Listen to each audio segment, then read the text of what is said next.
আসসালামু আলাইকুম। আমন্ত্রণ জানাচ্ছি জাগো ফুটবলে। আপনাদের সাথে আছি আমি মমতাজ শাহিন রুম্পা। শুরুতেই জানিয়ে দিব আপডেটগুলো। চিরপ্রতিদ্বন্দ্বী রিয়াল মাদ্রিদকে চারবার হারিয়ে যে রেকর্ড গড়ল বার্সা, ইয়ামালকে প্রশংসায় ভাসালেন কোচ হান্সি ফ্লিক। সব নাটকীয়তা শেষে ব্রাজিলে আনচেলত্তি। বিশ্বজয়ী আর্জেন্টাইন কোচ স্কালোনির তুলনায় আনচেলত্তির বেতন আকাশচুম্বী। সাদিও মানের 4 গোল, 9-0 গোলের বিশাল ব্যবধানে আল নাসেরের ইতিহাস গড়া যায়। রোনালদোকে ছাড়াই কি তবে আল নাসের যথেষ্ট? আলোনসো রিয়ালে গেলে তার জায়গায় কে হচ্ছেন লিভারকুসেন কোচ? আলোচনায় 2 নাম। শুনছিলেন শিরোনাম, এবারে বিস্তারিত। চিরপ্রতিদ্বন্দ্বী রিয়াল মাদ্রিদকে চারবার হারিয়ে রেকর্ড করেছে বার্সেলোনা। লা লিগা শিরোপা জয়ের পথে এক বিশাল পদক্ষেপ নিয়ে ফেলেছে বার্সা। তবে শুধু লিগ শিরোপার দিক থেকেই নয়, স্প্যানিশ ফুটবলের সবচেয়ে প্রতিদ্বন্দ্বিতাপূর্ণ দ্বৈরথ এল ক্লাসিকো গড়েছে এক অনন্য ইতিহাস। হান্সি ফ্লিকের অধীনে এই মৌসুমে সবকটি ক্লাসিকোতে জয় পেয়ে রিয়াল মাদ্রিদকে কার্যত ধুলোয় মিশিয়ে দিয়েছে কাতালানরা। শেষ ক্লাসিকোতে বার্সা জয় পেয়েছে 4-3 ব্যবধানে। রাফিনিয়া, লামিন ইয়ামাল এবং ফেরান তোরেসরা দুর্দান্ত পারফরম্যান্সে নিজেদের ঘরের মাঠে জয় পায় তারা। এই জয়ে লিগ টেবিলে এখন 7 পয়েন্টে এগিয়ে বার্সা। এমনকি এই সপ্তাহেই তারা শিরোপা নিশ্চিত করে ফেলতে পারে এম্পানিওলের বিপক্ষের ম্যাচে। কিন্তু এই জয়ের বাইরেও বার্সা করেছে এমন কিছু যা এর আগে কেউ পারেনি। এক মৌসুমে 4টি ক্লাসিকোর সবকটি জিতে নিয়েছে তারা। স্প্যানিশ ফুটবলের শতবর্ষের ইতিহাসে এমন কিছু আগে কখনো ঘটেনি। বার্সেলোনা এবারই প্রথম দল যারা এক মৌসুমে রিয়াল মাদ্রিদের বিপক্ষে 4টি ম্যাচেই জয় পেয়েছে। এর আগে রিয়াল মাদ্রিদ 3টি ম্যাচে জয় পেয়ে মৌসুমে সুইপ করেছিল 2023-24 ও 1935-36 মৌসুমে। তবে 4 ম্যাচে জয়ের রেকর্ড এবার প্রথমবার। অবশ্য 1982-83 মৌসুমে বার্সেলোনা একবার রিয়াল মাদ্রিদের বিপক্ষে 5 বার মুখোমুখি হয়ে 4 বার জিতেছিল, একবার ড্র করেছিল। সেটি ছিল ডিয়েগো ম্যারাডোনার প্রথম মৌসুম কাতালান ক্লাবে। কিন্তু এক মৌসুমে সব ম্যাচে জয়ের স্বাদ এবারই প্রথম। রিয়াল মাদ্রিদ সর্বশেষ বার্সেলোনাকে হারায় 2024 সালের 21 এপ্রিল বার্নাবুয়ে 3-2 ব্যবধানে। সে ম্যাচে ভিনিসিয়াস, লুকাস ভাসকুয়েজ ও জুড বেলিংহ্যাম গোল করেন। কিন্তু এরপর থেকেই হাল ধরেছেন হ্যান্সি ফ্লিক। বদলে গেছে দৃশ্যপট।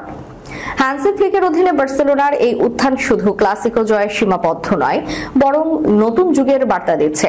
এদিকে লামিন ইয়ামাল প্রতিপক্ষকে যেভাবে বোকা বানিয়ে গোল করছেন তাতে প্রশংসা কুড়াচ্ছেন অসংখ্য ফুটবল প্রেমীরা।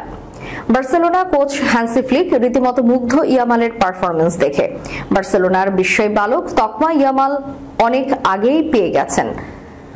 18 বছর পূর্ণ হওয়ার আগেই La Liga, Spanish Super Cup, Copa del Rey, Euro 4টি মেজর শিরোপা জিতেছেন। প্রতিপক্ষের রক্ষণ দুর্গ ভেদ করে গোলের পাশাপাশি সতীর্থদের নিয়ে গোলও করাচ্ছেন তিনি।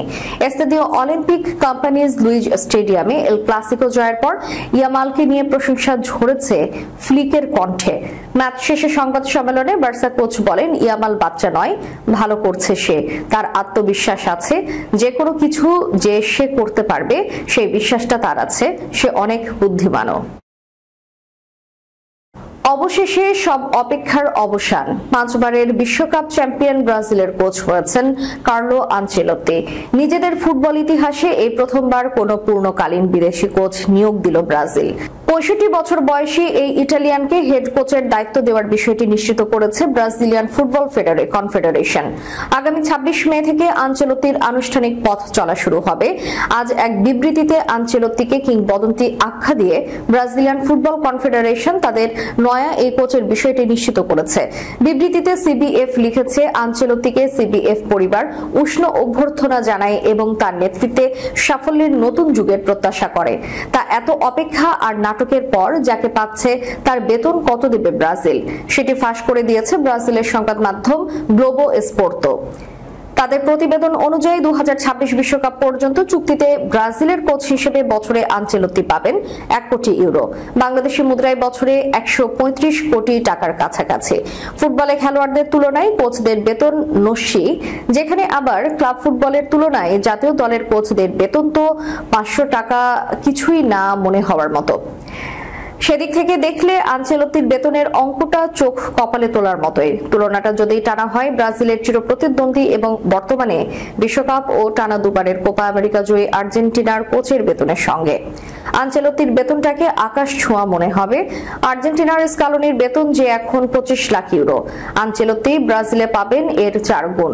আর ব্রাজিলে এর আগের কোচ দরিফাউ জুনিয়রের বেতন ছিল বছরে 40 লাখ ইউরো।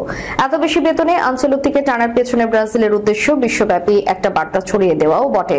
সামনের বিশ্বকাপকে এবার চ্যালেঞ্জ হিসেবে নিতে চায় ছন্দ হারানো ব্রাজিল, তা যে কোনো মূল্যেই হোক। সৌদি প্রো লিগে সোমবার প্রিন্স হাতলুল বিন আব্দুল আজিজ স্পোর্টস সিটি স্টেডিয়ামে আল আখদুদের বিপক্ষে 9-0 গোলের রেকর্ড জয় তুলে নিল আল নাসের।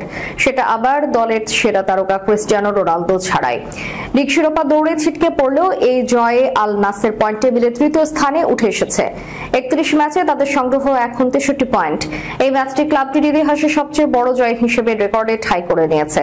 এর আগে তাদের সর্বোচ্চ জয় ছিল গত মৌসুমে আবহা ক্লাবের বিপক্ষে 8-0 গোলের ব্যবধানে। অধিনায়ক রোনালদো ম্যাচের স্কোয়াডে ছিলেন না। গণমাধ্যমের খবরে জানা যায় কোচ স্টেফানো পিত্তুলি শারীরিক ক্লান্তির কারণে তাকে বিশ্রাম দিয়েছেন। তবে তার অনুপস্থিতি আল নাসেরের দাপট কমাতে পারেনি। 16তম মিনিটে ম্যাচের প্রথম গোল করেন আইমান ইয়াহিয়া। এরপর জন ডুরান ও মার্সেলো ব্রোজোভিচ ম্যাচের 30 মিনিটের মধ্যে স্কোর লাইন 3-0 করেন। প্রথমার্ধের ইনজুরির সময় সাদিও মানে পেনাল্টি থেকে নিজের প্রথম গোলটি করেন।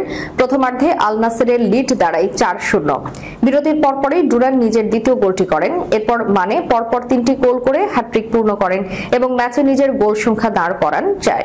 এরপর মানে পরপর 3টি গোল করে হ্যাট্রিক পূর্ণ করেন এবং ম্যাচে নিজের গোল সংখ্যা দাঁড় করান 4। ম্যাচের শেষ দিকে মোহাম্মদ মারান আরেকটি পেনাল্টি থেকে গোল করে স্কোর লাইন করেন 9-0। এই জয়ের মাধ্যমে আল নাসের দেখিয়ে দিল দলের নির্ভরযোগ্য খেলোয়াড় রোনালদো অনুপস্থিতিতেও তারা বিপক্ষ দলকে পুরোপুরি ছাড়খাড় করতে সক্ষম। এই জয় যেন রোনালদোর দল ছাড়ার খবরে আরো ঘি ঢেলে দিল। আলোনসো রিয়ালে গেলে তার জায়গায় কে হচ্ছেন লেভারকুসেন কোচ। ক্লাব ইতিহাসে প্রথমবারের মতো বুন্দেসলিগা জিতিয়েছেন জার্মান কাপ, রানার্স আপ করেছেন ইউরোপা লিগে। সর্বশেষ মৌসুমে বায়ার লেভারকুসেনকে এমনই সাফল্যে ভরিয়েছেন জাবি আলোনসো। 43 বছর বয়সী স্প্যানিশ কোচের অধীনে এই বছরও খুব একটা খারাপ খেলেনি লেভারকুসেন। এরই মধ্যে প্রায় পাকাপাকি রিয়াল মাদ্রিদের কোচ হতে চলেছেন আলোনসো। প্রশ্ন হচ্ছে আলোনসোর ছেড়ে যাওয়ার জায়গায় কাকে কোচের দায়িত্ব দিচ্ছে আলোনসো। লেভারকুসেনের পরবর্তী কোচ হিসেবে দুজনের নাম বিবেচনায় আছে বলে জানিয়েছেন জার্মান সংবাদ মাধ্যম কিকার। এর মধ্যে এগিয়ে আছেন এরিক টেন হ্যাগ। 55 বছর বয়সী এই ডাচ কোচ সর্বশেষ ম্যানচেস্টার ইউনাইটেডের ডাগ আউটে ছিলেন। গত অক্টোবরে দলের খারাপ পারফরমেন্সের জেরে চাকরি ছাড়তে হয়েছিল তাকে। এরপর থেকে বেকার টেন হ্যাগ। কিকারের খবরে বলা হয় ইউনাইটেডকে লিগ কাপ ও এফএ কাপ জেতানো এই কোচ কোথাও যুক্ত না থাকায় তাকে দলে ফেরানো সহজই হবে, যদিও বেতনের দিক থেকে বেশি খরচ করতে হতে পারে লেভারকুসেনকে। জার্মান ক্লাবটি পরবর্তী কোচ হিসেবে বিবেচনা করছে ফ্যাব্রিগাসকেও। 43 বছর বয়সী স্প্যানিশ বর্তমানে ইটালিয়ান ক্লাব কোমোর দায়িত্বে আছেন। গত বছরই দলটি সিরিয়াতে ফিরেছে। ফ্যাব্রিগাসও একই সময়ে প্রধান কোচের দায়িত্ব নিয়েছেন। অবশ্যই দলটিকে 2022 সাল থেকে খেলোয়াড় অনূর্ধ্ব 19 দলের কোচ, মূল দলের ভারপ্রাপ্ত কোচের দায়িত্ব পালন করেছে ফ্যাব্রিগাস। কিকারের খবর বলছে আলোনসোর মতো কোচিং ক্যারিয়ারের শুরুর দিকে থাকা কাউকে দায়িত্ব দেওয়ার সিদ্ধান্ত নিলে ফ্যাব্রিগাসই হবেন লেভারকুসেনের প্রথম পছন্দ। আবার টেন হ্যাগের তুলনায় বেতন ও খরচ তুলনামূলক কমই হবে। শেষ করার পূর্বে সংবাদ শিরোনাম জানিয়ে দিব আরো একবার। চিরপ্রতিদ্বন্দ্বী রিয়াল মাদ্রিদকে 4বার হারিয়ে যে রেকর্ড গড়ল বার্সা। ইয়ামালকে প্রশংসায় ভাসালেন কোচ হান্সি ফ্লিক। সব নাটকীয়তা শেষে ব্রাজিলে আনচেলত্তি। বিশ্বজয়ী আর্জেন্টাইন কোচ স্কালোনির তুলনায় আনচেলত্তির বেতন আকাশচুম্বী। সাদিও মানের 4 গোল, 9-0 গোলের বিশাল ব্যবধানে আল নাসেরের ইতিহাস গড়া জয়। রোনালদোকে ছাড়াই কি তবে আল নাসের যথেষ্ট? আলোনসো রিয়ালে গেলে তার জায়গায় কে হচ্ছেন লেভারকুসেন কোচ, আলোচনায় 2 নাম। এতক্ষণ আমাদের সাথে থাকার জন্য ধন্যবাদ। আল্লাহ হাফেজ।